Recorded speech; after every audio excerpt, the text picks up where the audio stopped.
السلام عليكم ورحمة الله وبركاته. السلام عليكم. حياكم الله. كيف الحال؟ الله يشرك معك. السلام عليكم. كيف حالك؟ طيب إن شاء الله. الله وسهلا بكم. بارك فيك الشيخ محمود كركوكي من كردستان. ما شاء الله. جزاكم الله خير. استشهد الأخ الله يبارك فيك. تفضل استشهاد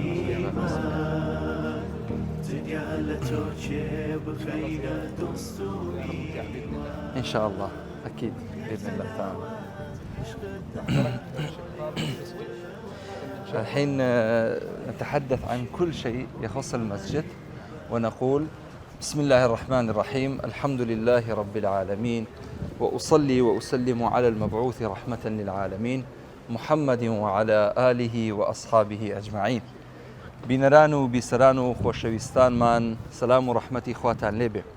أمرو إيما لألقيك برنامجي زور تايبت جیاواز لخزمتي يشك لهرا بايغرينغاكاني ولاتي سلطنة عمان أويش مزقوتي جوري سلطانة مزقوتي جوري سلطان كمزقوتي شي ديرينا هروها مزقوتي شي زور جیاوازة هم للروي بنا هم للروي مساحة وجوري لزور بي الروكانة وبويا إما أمرو لقل هريق لشيخ خالد المسروري كبيشنيج وتار بيجي مزقوتي سلطاني جوري لقل أستاذ لؤي بن إبراهيم الحجري صحيح الحجري لقل بريزيان قفتو قوي شي تيرو تسلكين سبارت ببنيادناني أم مزقوتو كبوتا بايك لروي قشتيارية وخلشي شي زور سردانية لولاتي سلطنة عمانو لشاري مسقطي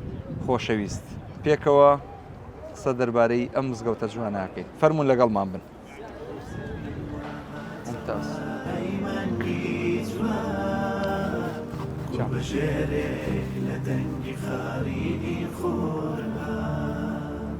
صدای نورا خوشبختیە یەخوا بەخێر بێن شێخ محمود خدا پاداشتان بداتەوە مزگەوتان ڕوونا کردەوە خدا سەلامەتتان بکات فەرموو پێشکەوە فەرموو بێگومانە مزگەوتە لە ساڵی 1995 دروست کراوە لە ساڵی 2001 کراوەتەوە 6 ساڵی خایاندووە تاوەکو ئەم بنمیچە جوانەی بۆ دروست کراوە و ئەم مزگەوتە بەوە جیا دەکرێتەوە کە سورایەکی گەورەی هەیە و گەورەترین سورایە لە هەموو جیهان لە ساڵی 2001 ناوی چووە ناو کتێبی گینسەوە بێگومان درێژەکەی 14 مەترە و پانێکەشی 8 مەترە و کێشەکەی 8 تانە تبارك الرحمن. نعم. دیزاینکردنی سورایەکە لە وڵاتی ئەڵمانیا کراوە و 1122 گڵۆپ لە خۆ دەگرێت و کریستاڵی سەرفۆسکی تێدا بەکارهاتووە لە وڵاتی نەمساوە هێنابیان سبحان الله ما شاء الله.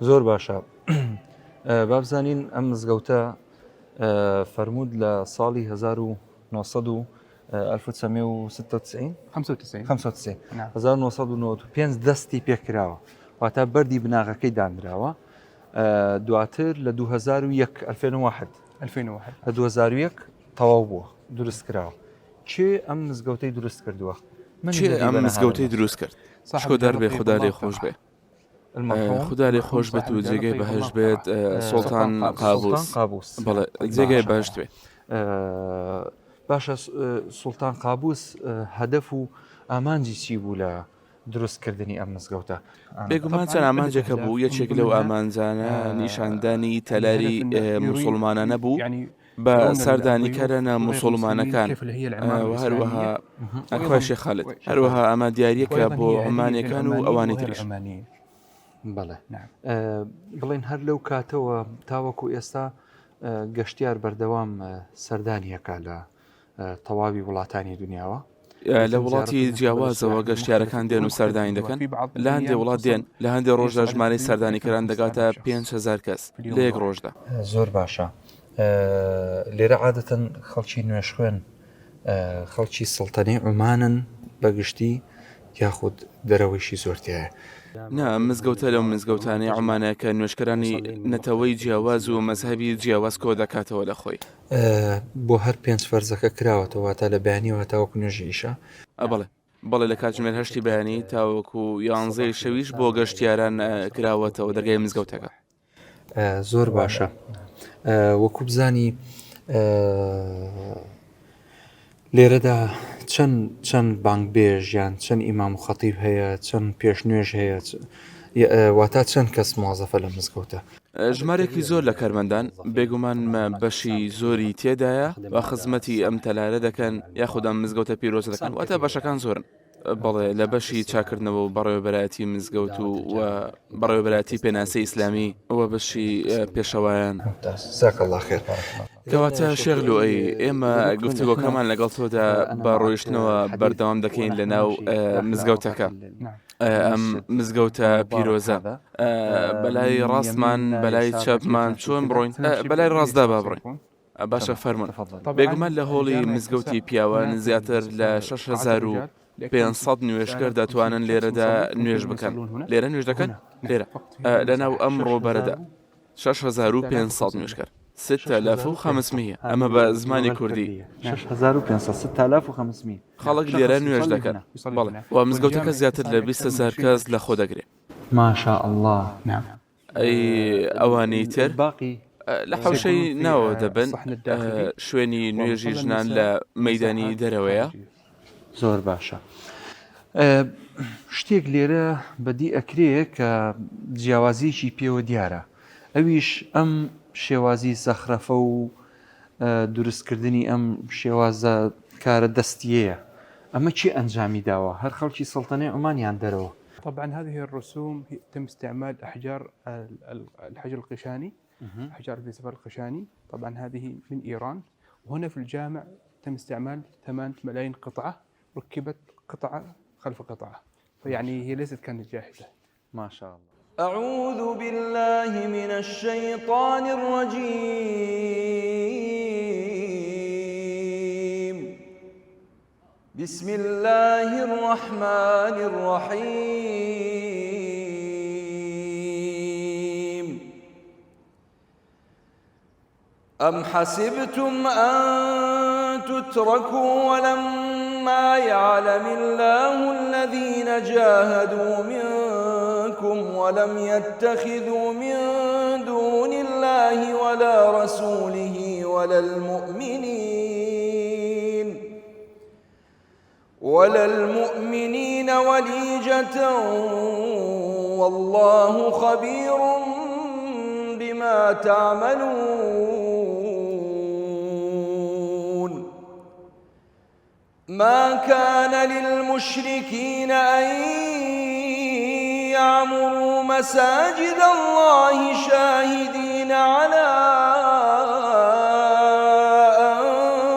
أنفسهم بالكفر، أولئك حبطت أعمالهم وفي النار هم خالدون.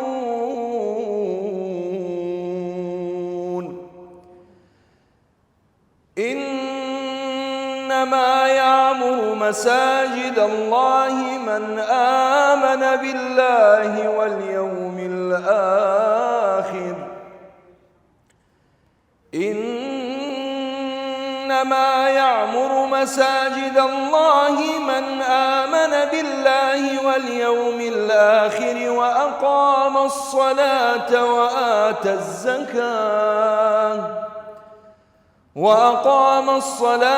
وآتى الزكاة ولم يخش إلا الله فعسى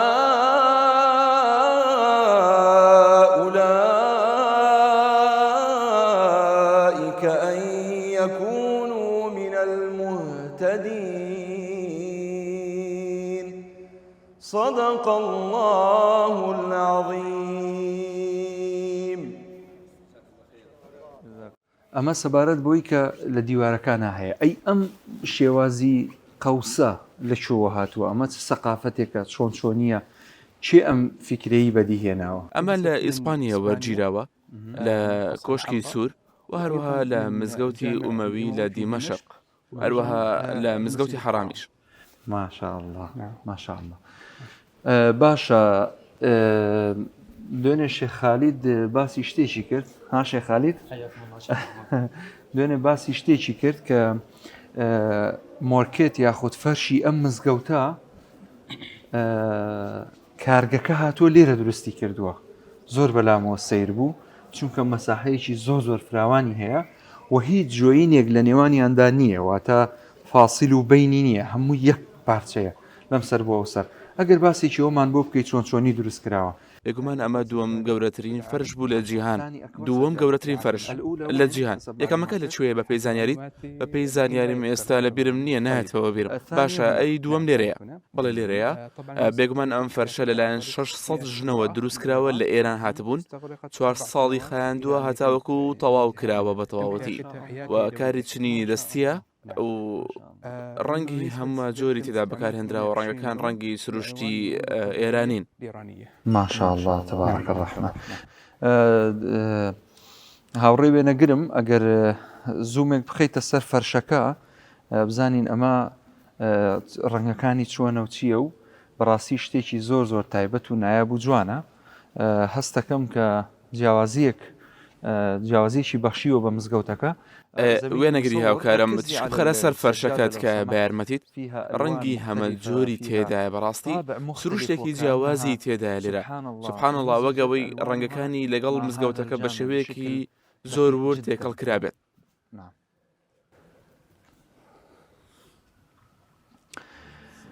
غريب.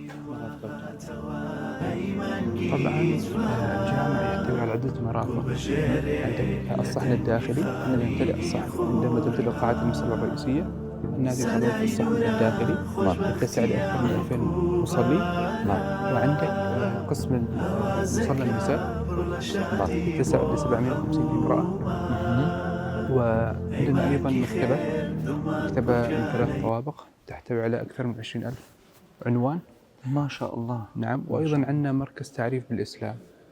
إما توانين سرداني أو شون أنا بكين نحن نستطيع زيارة هذه الأماكن بالتأكيد. نعم أكيد. ممتاز إن شاء الله.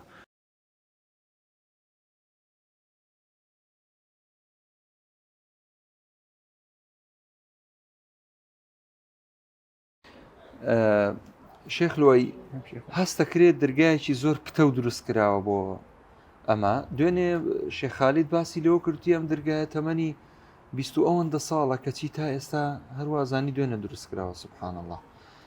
باسێکی ئەم دەرگایەمان بۆ بکە بۆ ئەوەندە ئەستورە یعنی بێگومان داری ساج لە دروستکردنی ئەم مزگەوتە بەکارهێنراوە بێگومان دارەکە هی وڵاتی مینیمارە پێشتر ئەم نەخشانە لە دروستکردنی کەشتیدا بەکاردەهێنرا ئەوەی ئەم دەرگایە جا دەکاتەوە لە ڕێی لێزەرەوە دیزان کراوە هەروەها دەتوانی لەم دەرگایەدا هەمان دیزایانی قەڵاو و تەلارەکانی عومان ببینی لەبەرەوەی ئەم دەرگایە زۆر جیاواز. ماشاءالله.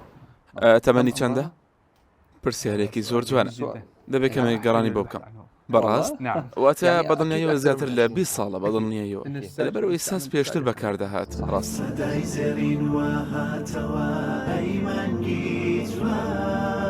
ئەمە حەوشی ناوەوێتی بەڵێ ئەمە حەوشی ناوەوێتی بێگومان حەوشی دواوەی زیاتر لە 2000 نوێژکەر دەگرێت کاتێک هۆڵی گەورەی پیاوان پڕ دەبێت خەڵک لێرە نوێژ دەکەن ئەوەی حەوشی ناوەوەی جیا دەکاتەوە ئەوەیە کە لێرە لە عومان لە کاتی گەرما کەش و هەوا زۆر گەرم دەبێت ئەم شوێنە لایەن سیستەمێکی دیاریکراوە دادەخرێت هەروەها تێبین دەکرێت لە ناو حەوشەی ناوەوەی هەوا هەیە ئەو پرسیارە دروست دەبێت ئەم هەوایە لەکوێوە دێت لەکوێوە بەهۆی دیزاینکردنی کەوانەکەوەیە دەتوانیت دیزایانی مەحەممەد ساڵح مەکەی ببینیت سەرنجی کردوتە سەر وردەکاریەکان ئەمەش لە ناو وردەکاریەکانەوەدایە ئەم کەوانە هەوا دێنە ژوورەوە هەروەها لێرە لە حەوشەی ناوەوە دەتوانیت گڵۆپەکان ببینیت ئێمە پێی دەڵێن قوندیل بێگومان لە عمان دروست کراوە لە عمان بەڵێ لە عمان یعنی ئەم قەوسانە لێرەوە بڵین ئەوە هەوا داخل دەبێت دێتە ناو ئەم سەحنەوە وا ئەکا کە گەرما دروست نەکا فێنکە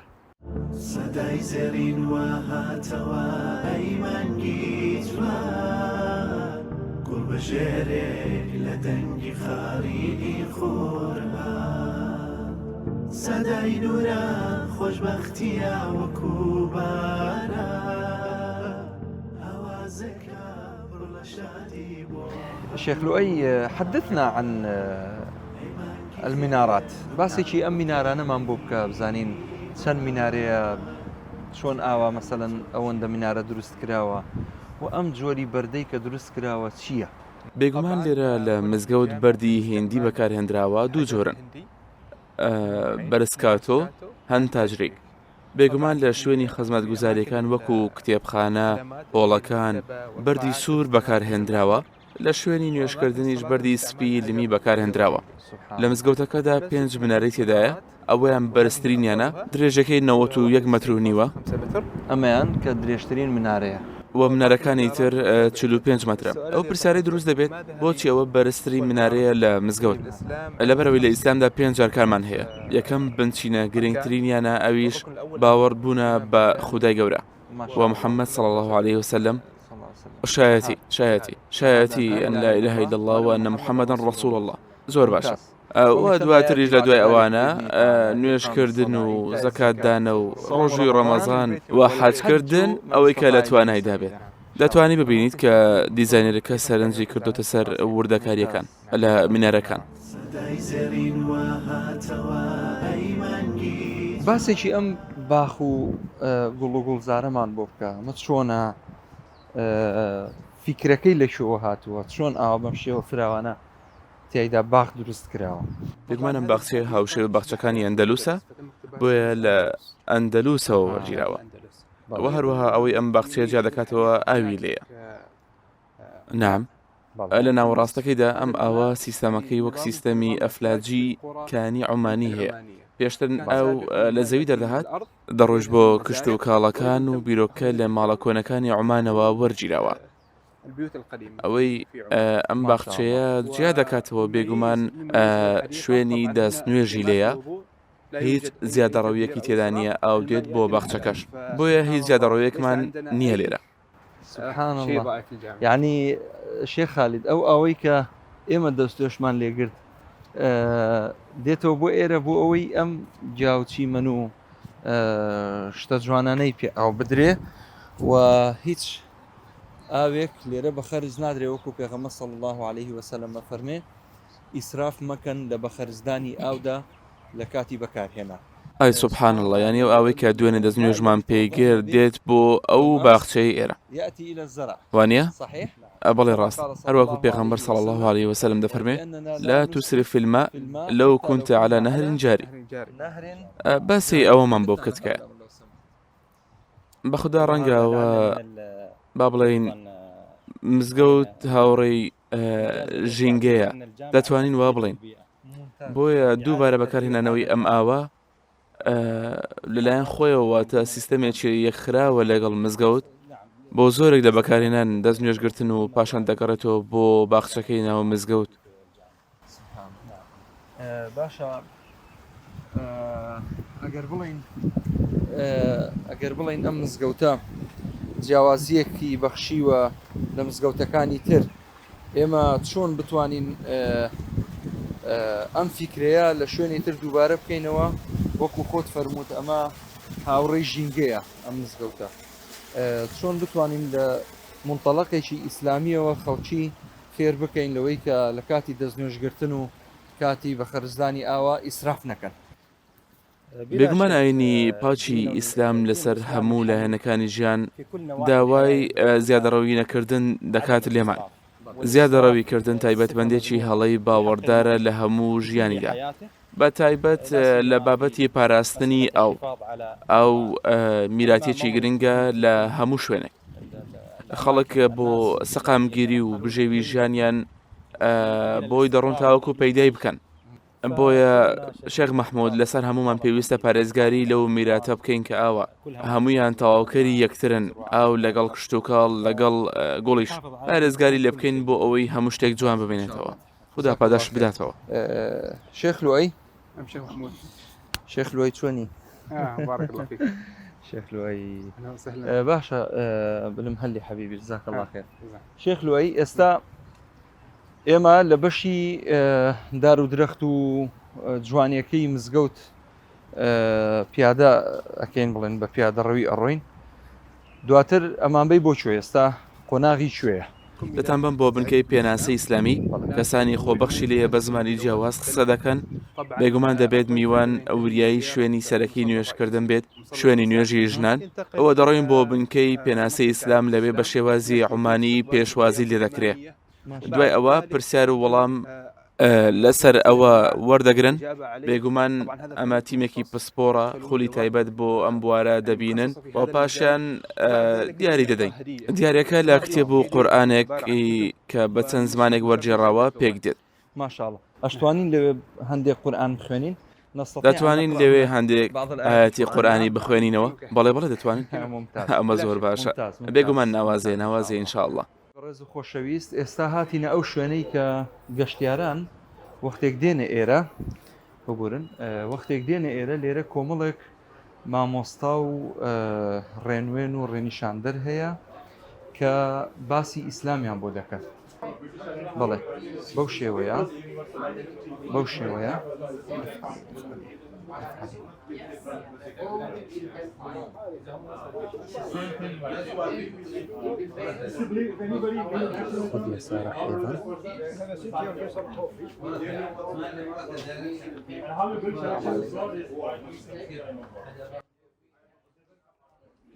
ارجع علي بەڵێ بەڕێزان ئەوەی کە ئێوە بینەری بوون ئێستا بەشێکە لەو مامۆستا و بانخوازانەی کە لەوێ دانیشن بۆ نمونە کۆمەڵێک خەڵکی گەشتیار دێن لێرە باسی ئیسلام و مەفاهیمی ئیسلام و ڕێگە سەرەکیەکانی چوونە نێو ئیسلام و هەموو ئەمانیان بۆ ئەکەن بە شێوەیەکی زۆر مفەسەڵ و ورد و لێرە مەسەلەن قاوەیان پێدەن چایان پێدەن خورمای خۆیانیان پێدەن شتی زۆر تایبەت بە شتی زۆر تایبەت خزمەتەکرێن دواتریش وەکو شێخلوعی فەرمووی هەندێک کتاب و مەسادریان پێ ئەدرێ بۆ ئەوەی زیاتر شارەزای ئیسلام ببن با بڕۆین هەندێک قورئان بخوێنین لە گۆڕەپانی گەشتیاراندا دواتر دێنەوە خزمەتان لەگەڵمان بن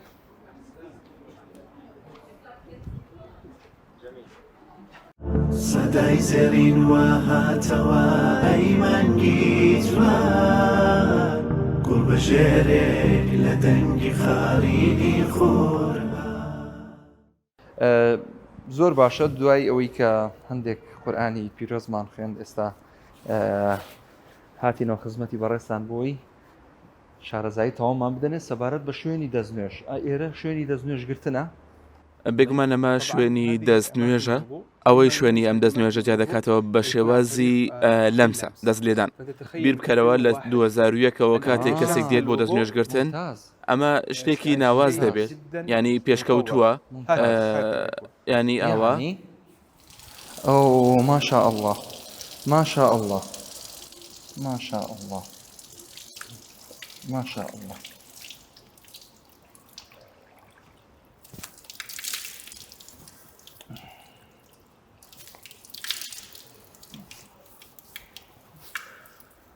ممتاز ینی تەنانەت ئاوەکە لە کەشێکی ئاوەگەرم کەمێک بە ساردی دێت بەڵێ ڕاستە ماشاءالله تەبارەکە ڕەحمان باشە ئەمە بۆ خواردنەوەش دەبێت وانە بێگومانەوە ئاوی خواردنەوەیە بەڵێ ئۆ زۆر جوانە کەواتە بە کەمێک ئاوەکەش بخۆینەوە و پێمان بڵێ تامی چۆنە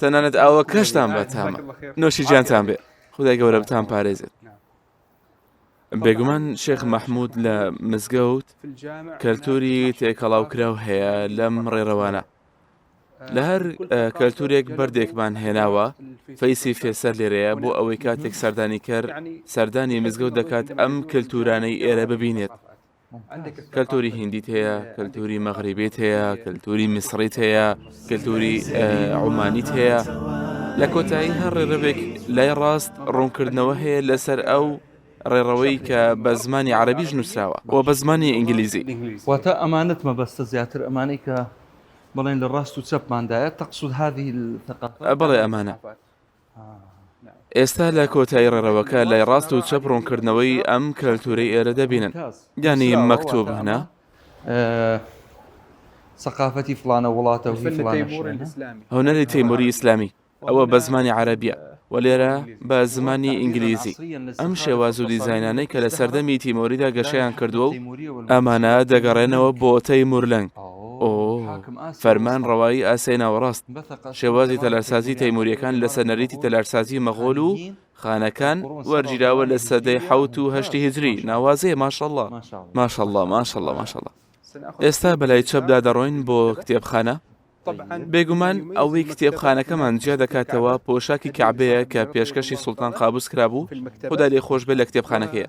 ئەوە خەڵکە کە دەبینین واتە ئەو کەسانی سوودیان لەم کتێبخانەیە بینیوە. سەرچاوی زۆری لێوانە بەڵێ بێگومان سەرچاوی زۆری لێ هەروەها ئامێری ژمێریاری لێیە هەر کەسێک بێوێ دەتوانێت بە خۆڕایی بەکاری بهێنێت. زۆر باشە.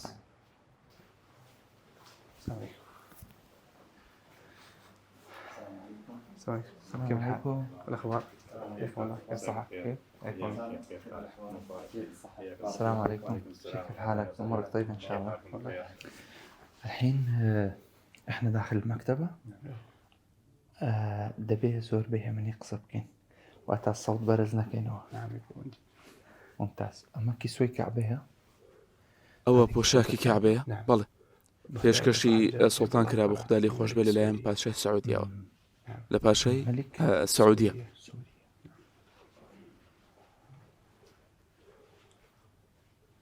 زۆر جوانە جوانە. باش با بڕۆین.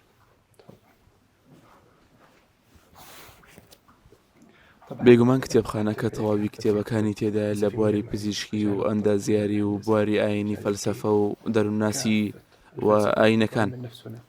الديانات. أما فلسفة وعلم النفس. نعم. فلسفة وعلم النفس ليرة. نعم. أم بشيء. ئەوە معریفەکانە. أما فلسفة وعلم النفس. الديانات. ئاینەکان لێرەیە ئاین قورئان و زانستەکانی زانست و فەرمودەکانی ماشەڵڵا و باڵەکانی عومان باڵی تایبەت بە کتێبی عومانی هونا. بەڵێ جوانە. الكتب العمانية. أما كتاب عماني كان باش.